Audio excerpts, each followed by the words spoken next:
My brothers and sisters of the stories. It's August. Time to read She Who Heals, the Clan Mother of August. Let me get my book. She Who Heals. Mother, sing me a song that will ease my pain, mend broken bones, bring wholeness again.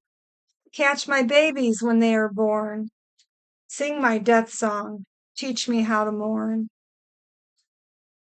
Show me the medicine of the healing herbs, the value of spirit, the way I can serve. Mother, heal my heart so that I can see the gifts of yours that can live through me. Clan mother of the eighth moon cycle. She who heals is the clan mother of the eighth moon cycle in August and is the guardian of serving the truth. She who heals serves the children of earth by being the keeper of the healing arts.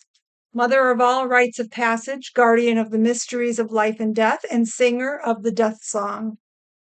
She is a midwife, herbalist, medicine woman, spirit healer, and teacher of,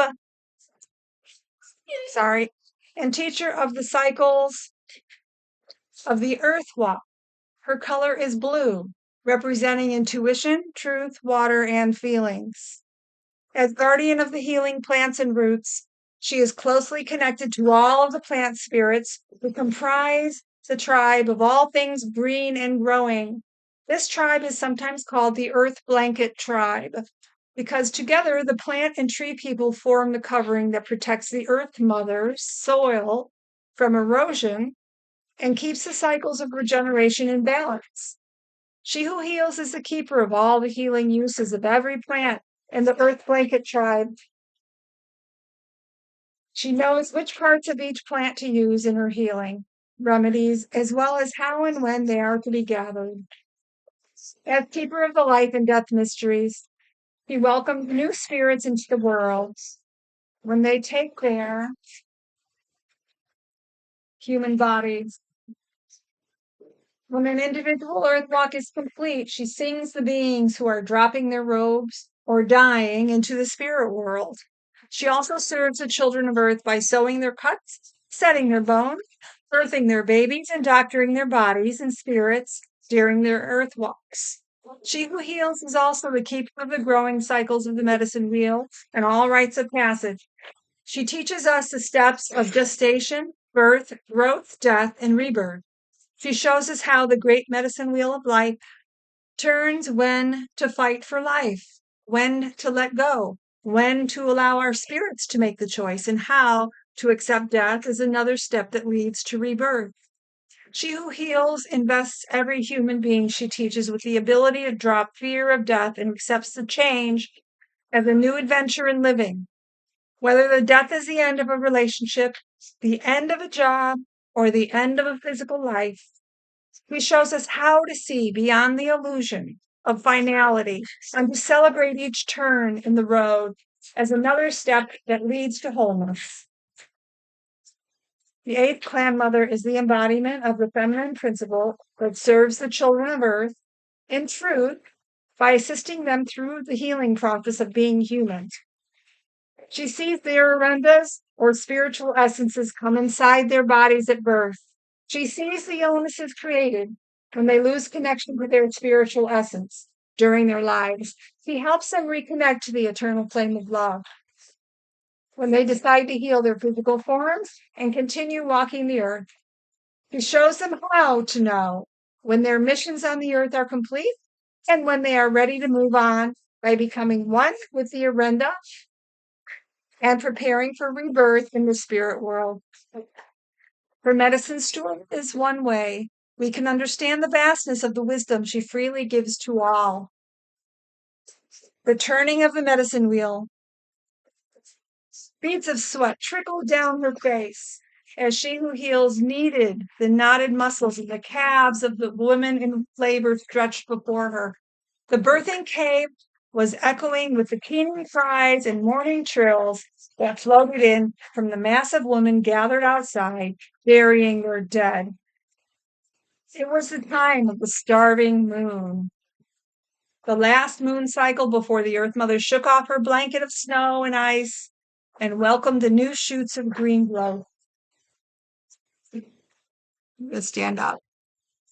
If it had been any other time, the frail sister in front of her would have had the strength to go through this exhausting labor.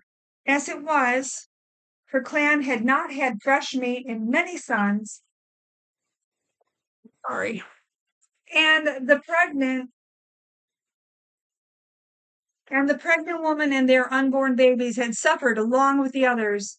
He who heals wished that the mourners would move a little farther away from the birthing cave, because their voices were implying to her laboring charge that there was no reason to bring new life into the world of hunger that surrounded them. The last of the food store of tubers, grains, and berries had been used. 4 sleeps ago, with one stringy squirrel who was too weak to avoid the hunters. The children and the elders had been the first ones to die during the last of this moon cycle. She who heals had fulfilled her duties during that time when none of her healing herbs could prevent starvation and none of her talents could give them the strength to fight for life. She had learned the lessons of serving others in many ways since she had taken the human body. Still, she grieved when one of her children lost the will to live. Distractedly, she added a handful of twigs to the fire at her side and gave thanks for that small handful of warmth that had been gathered far from the birthing cave at such great expense by those who traveled with empty bellies.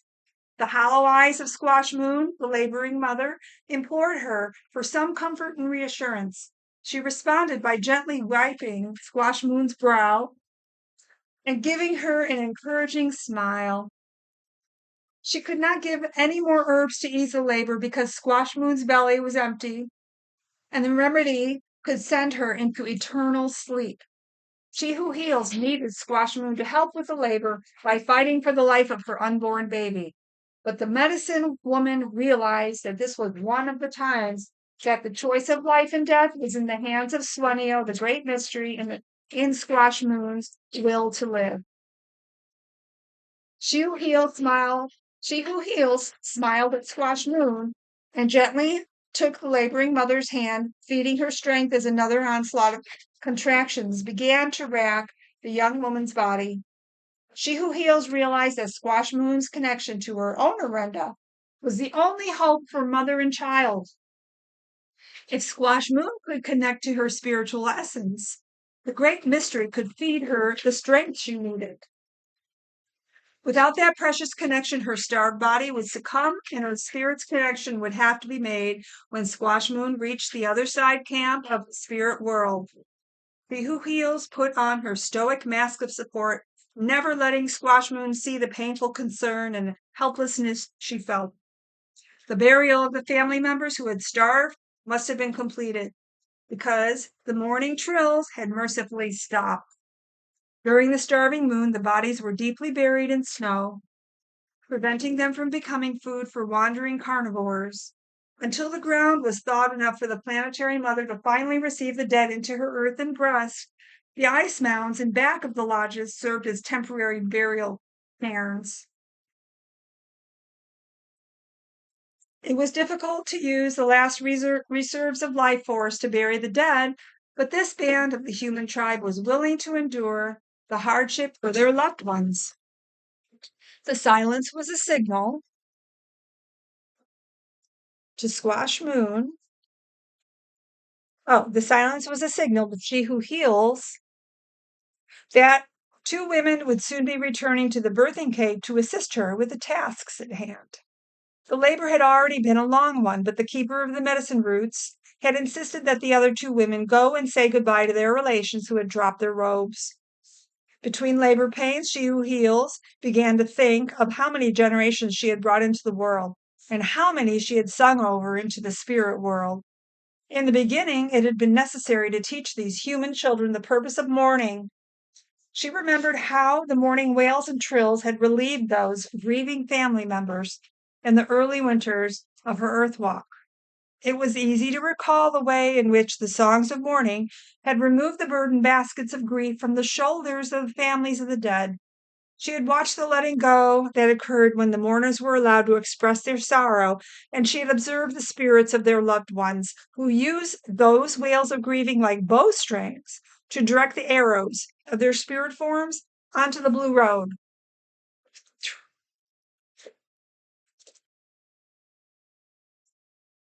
Mm, mm, mm, mm, mm. It seemed like long ago, but allowing the truth of the pain in their hearts to be expressed had served her children well. She who heals traveled farther into her memories, while her body, with its confident and caring mask in place, instinctively attended to Squash Moon's needs. Her abilities as a midwife were impeccable, derived as they were from hundreds of births, patience, compassion, and her talent for taking charge, and never showing panic no matter how desperate the situation. If her total attention was needed, the voice of her Arenda would bring her from her memories into instant readiness.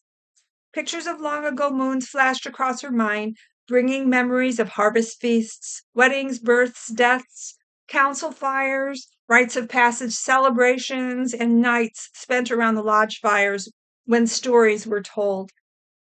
The faces of all the two-legged human tribes and clans she had known and the special times they had shared whirled before her, while the flickering of her twig fire reminded her that she must add another handful of fuel lest it grow cold. Among the harvest basket of memories, one picture began to emerge, taking she who heals into another time. She had spent many passing cycles of snows and ripening to learn the healing missions of each root, leaf, and flower of the plant tribe. Although she had come to walk the earth in an adult body that did not age like the others, two-leggeds, she had felt younger then, due to her lack of experience. Every lesson taught to her by the green and growing tribe was a tribute to Plant Nation's desire to assist their human relations in surviving. She recalled Badger's lessons on using medicine roots and the assistance given when she who heals encountered her first human with a broken bone. The clan mother smiled inwardly when she remembered how Badger had shared her medicine of taking charge and aggressively showing competence in difficult situations. Badger never once showed aggression toward another, except when she was protecting the weak or injured from some outside hostile force. Mother Badger had shown she who heals how to use the ability of taking charge to get any task done with drive and vigor. Badger taught she who heals how to competently complete anything with efficiency, never wasting time or energy. Badger had introduced many other creature beings to she who heals in those early days. Through Aardvark's medicine of prolonging life, she who heals had learned the secrets of longevity. When she met Stork, she was shown the medicine of easing labor and giving birth. Dork showed her how to position a woman's body so that the laboring mother would not fight the rhythms of pain, but could put aside her fears and then allow the flows of her contractions to bring her child forth. Memory after memory came forward as reminders of the passage of she who heals into knowing how to serve her children. The medicine woman felt the deep gratitude her heart held and sent that thanks to each of her teachers as her memories brought them forth one by one. She silently thanked Osprey, who, by breaking the bones of his prey, had shown her his medicine of breaking and setting bones. She sent her heart's gratitude to Beetle, who had shown her the process of healing and rebirth through his medicine of regeneration. Beetle had shown her how all things are regenerated into other forms, and that nothing in the universe is ever lost. New plants grow from the soil fertilized by decayed fallen leaves. New suns are born from the dust of exploded stars. New cells are grown to mend wounds of the flesh, and the Arenda is eternal, taking many physical forms throughout time. These lessons were the foundation that gave she who heals her inner strength, and she was honored to be able to share those skills and serve her children. Snake had taught her how to transmute poisons, negativity, and limiting ideas to shed the skin of the old. Snake had also taught her the art of using tiny amounts of poisonous plants to render a person or animal immobile, while she set a bone or sewed an open gash.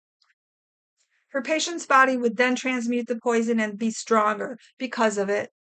Snake had shown her the wonders of life force and its flows in the body. Together they had explored the spirit's ability to heal and the mind's ability to thwart or compel the healing process. Snake's medicine of transmutation was another gift to be grateful for, because it had served her well over the years. She who heals stirred from her thoughts and brought her attention back to the birthing cave. Squash Moon was weaker than before when the contractions came, and a groan would barely escape the laboring mother's lips. She who heals knew that something had to be done, or the labor would soon come to a halt, leaving mother and child helplessly stranded in the void or slipping into eternal land. She who heals began to vigorously massage Squash Moon's body as she silently sent her plea for the lives of her charges to the Earth Mother and Swenio, the Great Mystery. As she turned her eyes upward, the midwife noticed her own totem hanging from the top of the birthing cave.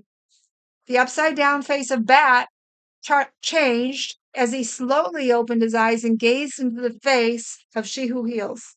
Without stopping her hands from caressing Squash Moon's arms and legs, She Who Heals listened for Bat's voice as it spoke to her heart. "Mother, we are not alone in the cave," Bat said. "Look at the far corner and see who is watching your efforts." Near the top of the cave, She Who Heals spied a pale blue light. She recognized a spirit form like the ones she had seen during every birth. The medicine woman was relieved and extremely happy. The Orenda of the child waiting to be born was in the birthing cave. This was the sign that She Who Heals had been waiting for. The child's Orenda was ready to enter the soft spot of its new body the moment the baby's head crowned the birth canal. The keeper of the healing arts had seen the miracle of spirit taking form 1,000 times or more and was always filled to exaltation when she experienced it again. She Who Heals glanced back to Squash Moon and saw that the massage was helping the mother to maintain some small connection to her body. But she was wavering in and out of consciousness and needed to be more aware of what was occurring. The midwife moved into a position where she could support Squash Moon's shoulders, raising her head and cradling the half-conscious girl in her arms. I'll show you my shield. Take a little moment for August.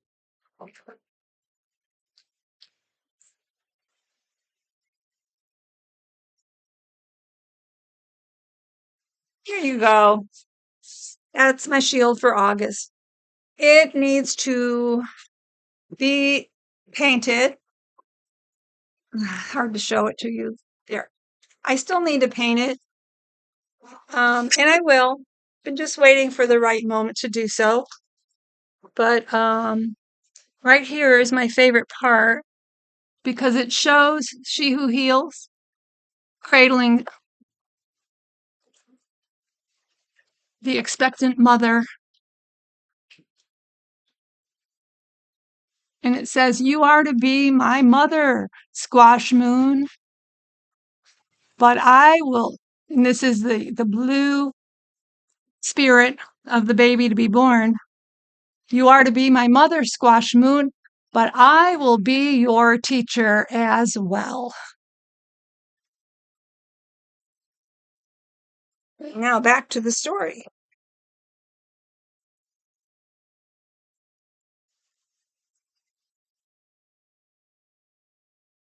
Okay, let's see.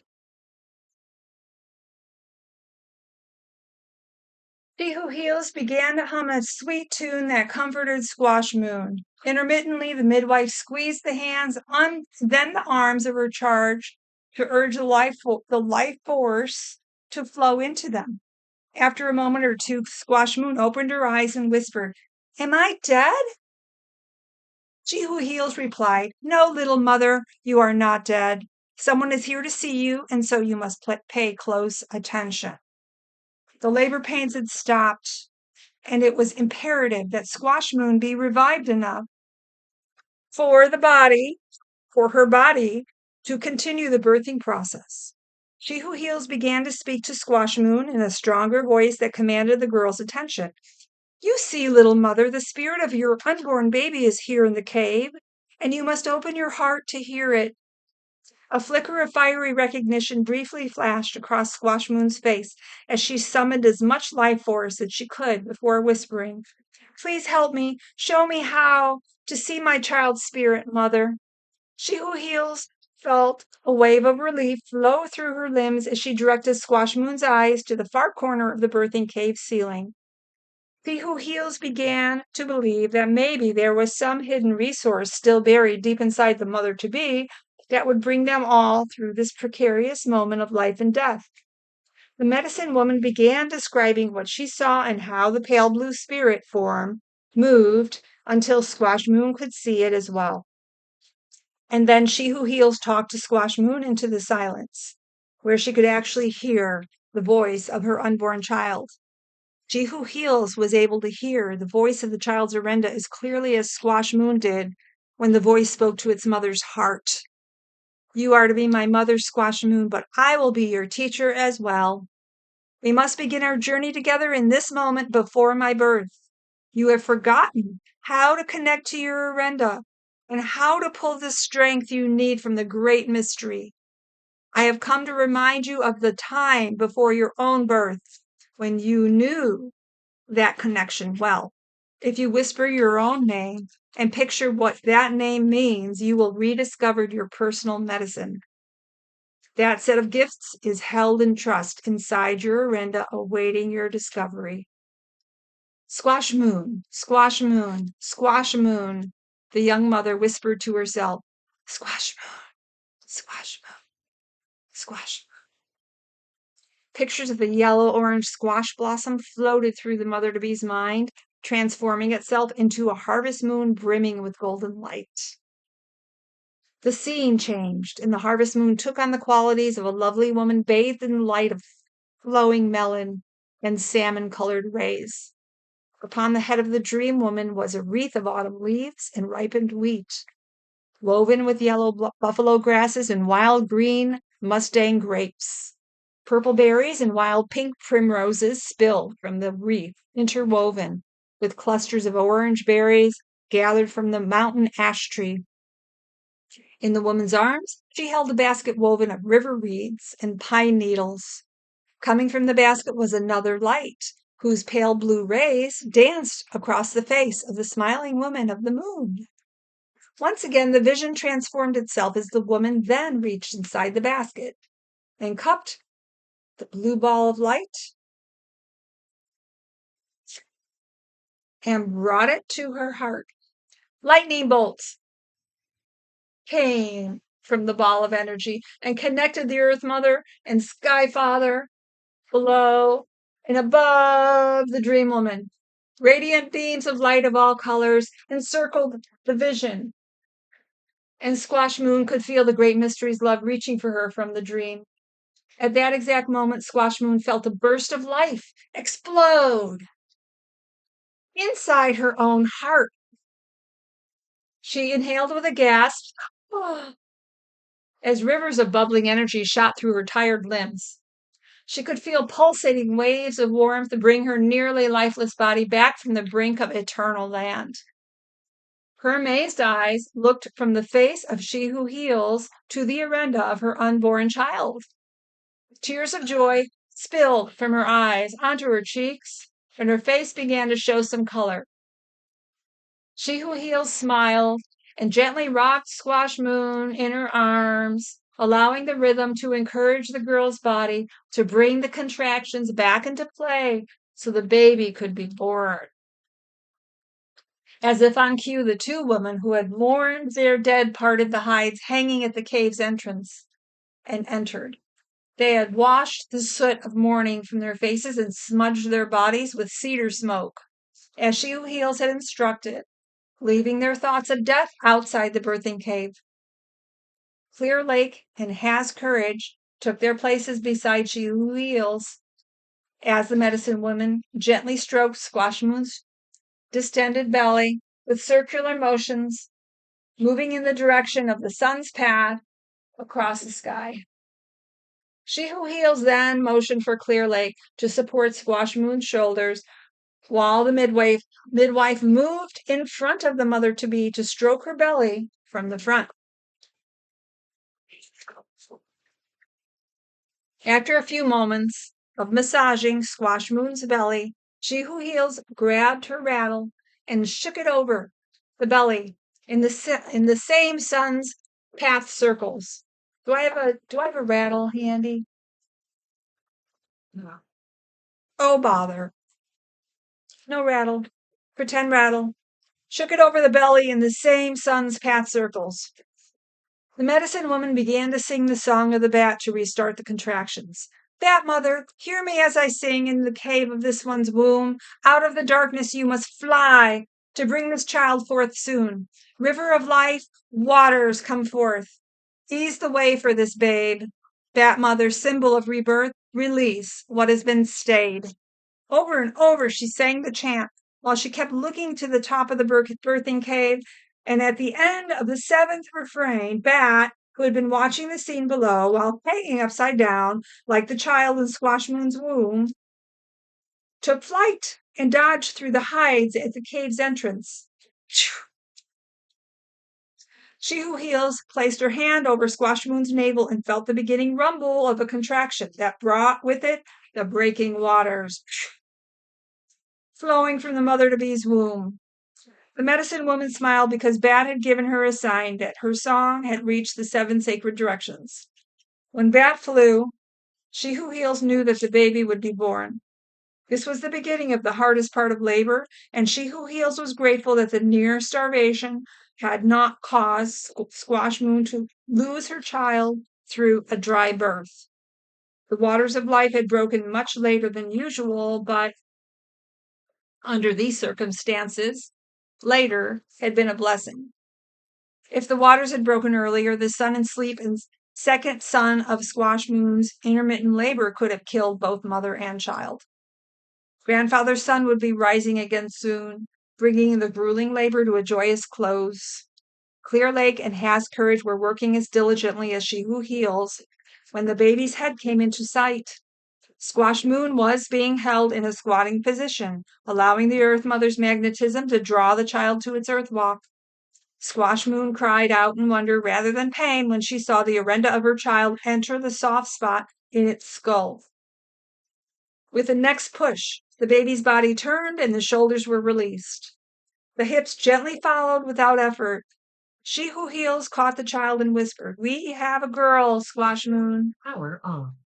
The young mother was relieved and happy when the baby girl sounded an echo through the birthing cave, letting the world know that she had arrived with a fine voice.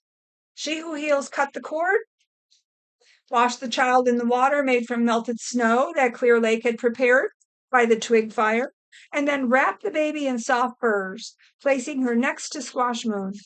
Has Courage began kneading Squash Moon's belly to release the afterbirth, while Clear Lake took the birthing robes out to be buried in the snow. She Who Heals began to think about Squash Moon's mate, Gray Stag, who had been killed by a stampeding muskox 4 moons before her time to give birth. Squash Moon had been taken into her sister's lodge, but now that sister and all her family were dead from starvation, the medicine woman made a decision. Squash Moon would come to live at her fire. She was always given plenty of meat by the hunters in exchange for her services, and so there was no reason not to enlarge her family circle with the young mother and newborn girl child. She Who Heals was about to tell Squash Moon of her decision when Has Courage passed by, handing the washed umbilical cord to the medicine woman before she walked out into the snow to bury the afterbirth at the foot of Grandmother Mountain. She Who Heals took a minute to tightly wrap the umbilical cord into a circle and then hung it on the deer antler perched near the fire to dry it out. Later, the fully dried cord would be placed in a pouch made of hide and then would be sewn tightly inside the tiny medicine bundle or good. The umbilical medicine pouch would belong to the newborn child and would be a constant reminder of her physical connection to the Earth Mother and her spiritual connection to the Sky Father. None of the children of Earth feared being alone or orphaned when they carried their umbilical cord over their hearts, because they understood that the physical cord was replaced with a spiritual umbilical cord that kept them connected to their true father and mother as long as they walked the earth. Squash Moon called the name of She Who Heals, and the midwife moved to her side. Healing Mother, I am going to name my little girl Earth Blanket because her Arenda showed me her medicine as she was born. It is her wish that you become her teacher as she grows tall. Earth Blanket has reminded me that the cycles and seasons always changed, and that from the snows of the starving moon, the green blanket of the Earth Mother is born. This child is the promise of spring, who has taught me faith. She taught me that faith is the robin who sings of flowers while the earth is still blanketed in snow. Earth Blanket explained to me that her birth, which is her first rite of passage, has been a rite of passage for me too, because I reconnected to my Arenda and to the great mystery. I thank you for bringing us both through the birthing process, Healing Mother. She Who Heals was touched by Squash Moon's words and shared her decision to bring them both to live at her fire. The medicine woman had known about the lessons that Earth Blanket had taught her mother, but hearing them expressed as they were experienced and understood gave the guardian of the healing arts further joy. She Who Heals, Squash Moon, and her newborn were surrounded with delicious aromas of sizzling meat as Has Courage entered the cave. An elk had fallen from the cliff of Grandmother Mountain to the base, where he was discovered by Has Courage when she went to bury the placenta. Has Courage cooked many strips of meat and carried them to the birthing cave so the women could fill their bellies. The women knew that it was important to eat small amounts and chew well, lest the dinner be rejected by their stomachs. After the meal, it was Earth Blanket who wanted to be fed, sending a warning cry that she would not be forgotten. She Who Heals smiled as Earth Blanket suckled at her mother's breast. The clan mother returned to her thoughts as she imagined how life would be for little Earth Blanket. Like the green and growing tribe, this child would learn the cycles of life, death, and regeneration by becoming a sister to the plant and tree people. She would learn the healing uses of all parts of every plant. She Who Heals would teach Earth Blanket the way to birth babies, mend bones, sew cuts, and heal wounded spirits. Earth Blanket would have to be taught the ways of the spirit, even though her Arenda knew them before she was born. Forgetting was almost always a part of the human life process, but reclaiming the remembering was one of the most important rites of passage during any human's Earth walk. It would be a joy to experience Earth Blanket's passage into womanhood and her tapping of the memories that would bring her Arenda fully into her body. The eternal flame of love was the guiding light of every life form's Arenda. When and how each two-legged rediscovered her or his connection to the creative source was up to the individual. Birth always brought growth, change, death, and rebirth as the great medicine wheel turned. Every cycle and spoke on the wheel brought the lessons that allowed all the human tribe to find meaning in their lives. The will to continue and to learn more was fueled by their Arenda and the spirit's connection to the great mystery. Through the medicine experienced this day, Squash Moon and Earth Blanket had reclaimed their connections to the life force found in their spiritual essences. Because of those connections, Bat had flown from the birthing cave and had called to Elk to sacrifice his body in order that the stamina and persistence of his medicine could be shared with this band of human beings. The relationship between the caring members of the planetary family were strong again. From near starvation and death, this clan of two-leggeds had been reborn because one among them had fed her faith with the eternal flame of love found in her Arenda. She Who Heals sang a song of thanksgiving for the miracles of this day and for the miracles that awaited them all on the good red road of life. She was reminded again of the seasons and reasons that brought opportunities for growth and change. Through every turn of the medicine wheel, change was always present. The eternal, undaunted human spirit would forever sing the song of life, growth, death, and rebirth inside the bodies of those two-leggeds who chose to change or heal. She who heals saw a bright future for the human tribe just beyond the horizon in her mind. The clan mother of the healing arts gave thanks for the time she was given to know and understand these children of earth. She found joy in knowing that after her earth walk, her spirit would always be available for those who had the courage to reach out to her, healing their broken bodies, minds, or spirits. The medicine wheel would turn. Life would continue to grow and change. Death would bring rebirth, and she would assist that healing process until the end of time, the end of the story.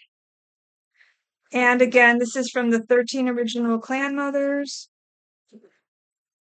by Jamie Sams.